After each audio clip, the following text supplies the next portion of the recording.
Hello, students. I am Akshara Damle, a psychologist, and I think the exams are coming. And in that juncture, I feel that it is very important for all of us to beat the heat of the exam, along with the weather condition, which is also getting heated up, right? So, shall we get into this topic of how to beat the heat of the exam, right?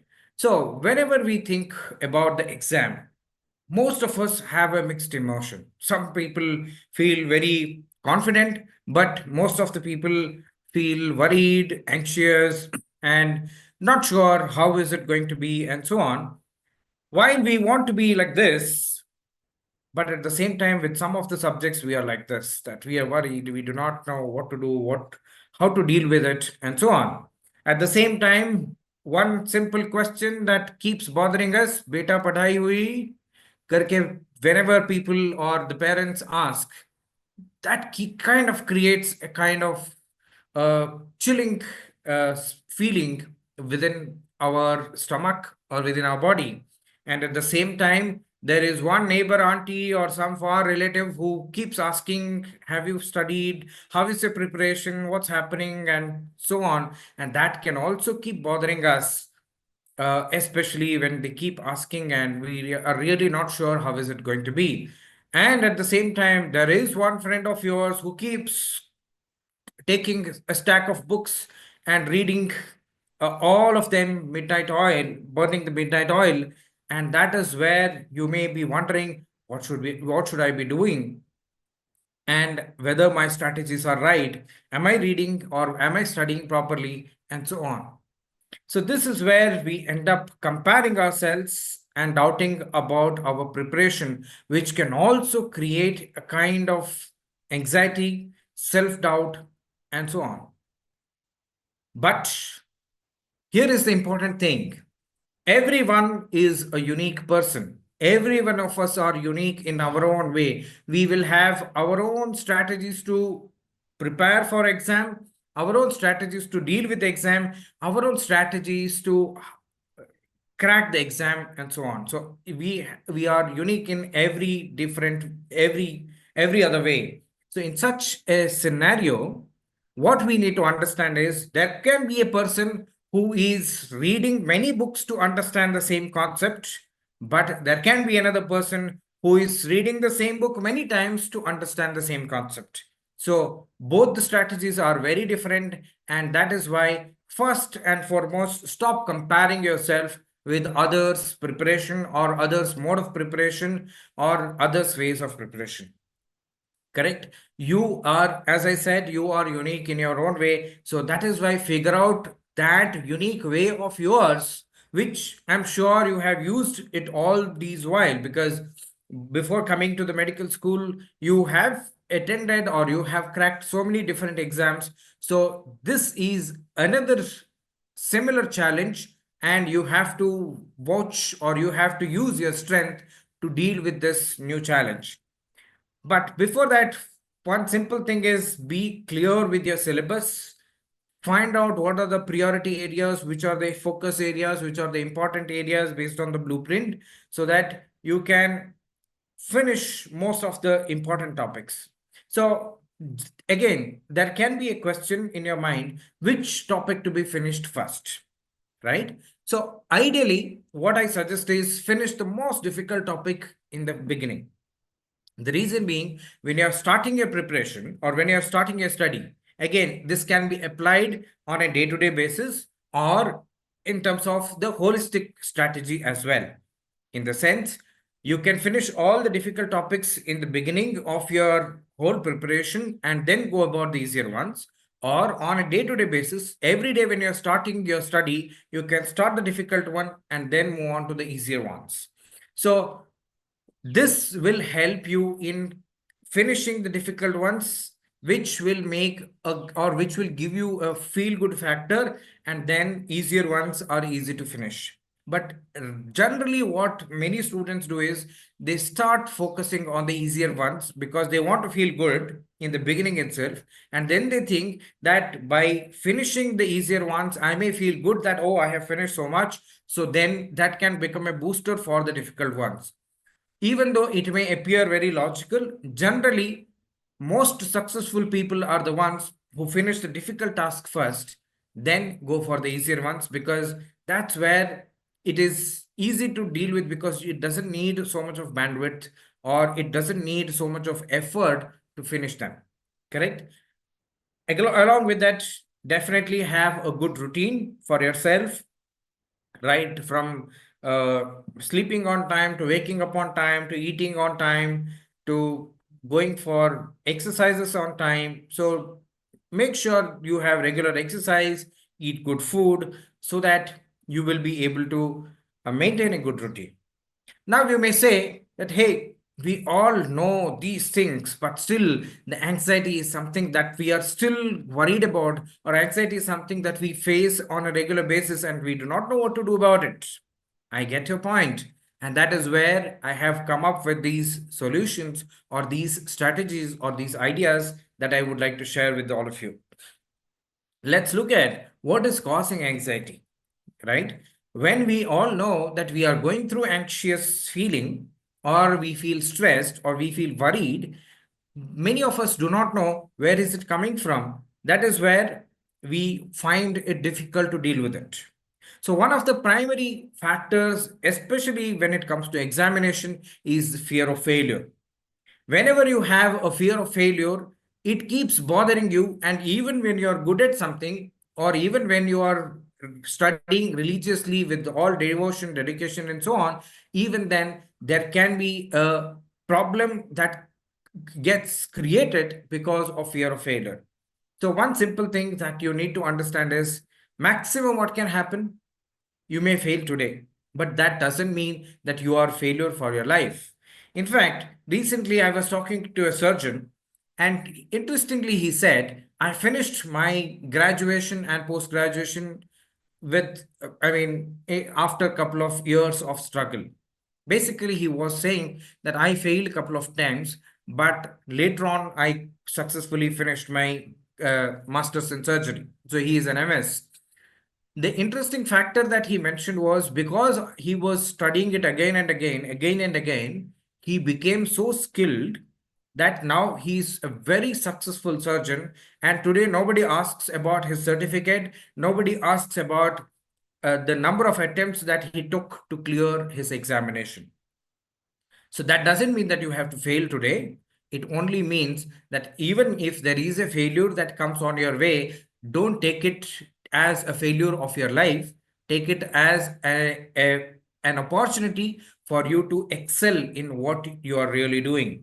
So one more general problem a lot of people face is this, which is the stress that one puts on oneself to outperform others. See, most of the people are always looking at how others are performing, and we are thinking about how do I outperform them. But the simple fundamental formula that you always have to remember is खुद से लड़ाई है. It's not about outperforming others. It is about outperforming yourself than what you were yesterday. So when you focus on this, that is where you will be cumulatively improving yourself, and that is where you can move towards excellence. So instead of looking at how the other person is running, how the other person is preparing, how the other person is studying, start looking at yourself and outperform yourself from the current existing state, right? Then the other worry is about forgetting in the exam. Do you experience something like this on a regular basis? Do you experience that you have studied, you have read all the topics, you have made notes, you went to the examination hall, and suddenly you forgot many terminologies, especially in medical school? You have to remember so many information, factual information, and the pictures, which may be kind of troubling factor for many of you. So this can be a factor for creating anxiety. And there could also be a fear, what if the examination is very, very tough, or very, very difficult level, or what if the difficulty level of the examination is very, very hard? So this can be another worry. And most importantly, expectation that is coming out of oneself. It can be because of others also, that everyone wants to see themselves as a topper, but because of the self-induced stress, it can create problems in yourself. So then what is the solution? How do we deal with it? In such a scenario, let's look at the basic things that we need to take care. So as I believe you all would agree that anxiety is an emotion, correct? So then what is that we need to do? We need to learn how to manage our emotion. Now, the challenge is how to do that. Of course, we all agree, we all know that emotions have to be managed, but we do not know how to manage those emotions. That is where the challenge is. So, first, recognize the root cause of your emotion. For example, if you are feeling sad, look at what is making you sad. Where is this sadness coming from? If you're feeling angry, look at where is this anger coming from? Or if you're feeling frustrated, look at the frustration or the root of the frustration and see where is the frustration coming from. Or if you're feeling overwhelmed, look at the root of the overwhelming. Where is the overwhelming? Is it like you have put too many things on yourself? Or is it like you have chilled all this while and now you are worried how to cover the syllabus? See, if you are able to find the root cause, then it is easy to deal with them. So, how to do it is also another question that may be arising in your mind. So, for that, the answer is very simple. Start writing down about each of these emotions. For example, if I'm feeling sad, start saying or start writing, I'm feeling sad and the reason is, or I'm feeling sad because, and then you can go on writing down in detail a paragraph or a couple of paragraphs to say that what is making you feeling sad. So when you are introspecting like this, give 15 20 to 20 minutes every day to introspect about whatever is going on and whatever the emotions that you are going through. That is when you will be able to figure out exactly what is the creator or the trigger for these emotions. So once you find the root cause, then it is easy to deal with. Again, I'm not saying that sometimes the root cause analysis may be itself a daunting exercise. One. Secondly, sometimes root cause may not be solved just like that. It may need a psychotherapeutic intervention. But for the time being, what you can actually do is acknowledge the root cause. That itself is kind of giving, or that itself will give a lot of peace for yourself. Then you can address the root cause later once you finish your exam, but acknowledging the root cause itself will reduce the consequences in the form of anxiety, sadness, anger, frustration, overwhelming, and so on. And one more important thing that we all need to understand, many philosophers, spiritual gurus have shared this. Again, I would like to reiterate the same point. Say, if you are worried, something that you need to figure out is why worry? Which is, say, if you are worried and if you can do something about it, then why worry? And if you cannot do something about it, then again, why worry? Because if you can do something about it, do it instead of worrying about it. And if you cannot do something about it, then you don't have to worry about it because you cannot do anything about it. So when you are able to get these clarities of thoughts, that's when you will be able to deal with your worries in a better way. Then again, breathing exercises are very crucial in keeping yourself calm. I'm sure many of you are already doing it. Again, whatever the breathing exercise works for you is good for you. I will not suggest only do this or only do that, but practice any of the pranayama techniques which will give you that calm.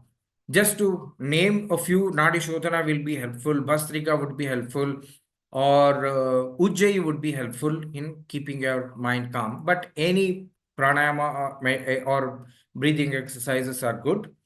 And getting a sound sleep is very, very important. The moment you are sleeping well, your memory gets improved, your ability to take more new challenges will improve, and it will again help you in calming down on a regular basis. So this is also a very, very important aspect. Many people miss out whenever we are approaching the examination. People think of reducing the sleep time Instead, ensure that you sleep on a regular basis with the optimal level. That will definitely help you in keeping your mind calm. Now, let me take you through a simple but very powerful exercise. So, let's do this exercise called here and now. I will go on giving the instructions and I want all of you to follow it and practice it as you are listening to me. Okay. So, sit straight, either on a chair or even on a floor, wherever you're comfortable, and look straight and find one point to focus. Okay. And start breathing deeply, slowly and steadily. Breathe a couple of times. Keep breathing and ensure that it is as deep as possible.